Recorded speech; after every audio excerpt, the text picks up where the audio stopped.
నమస్కారం. నా పేరు చంద్ర సరోద్భవ. నేను 1వ తరగతి చదువుతున్నాను.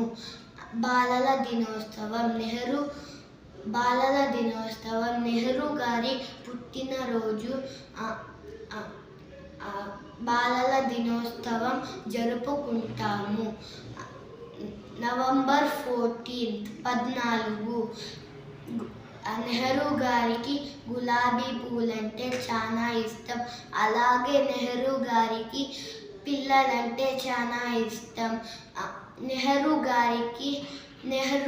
గారు భారతదేశానికి మొదటి ప్రధానమంత్రి. అలాగే బాలల దినోత్సవం ఉద్దేశం పిల్లల చదువు, పిల్లల స్వేచ్ఛ, పిల్లల హక్కు, పిల్లల చదువు, సంతోషం. Thank you.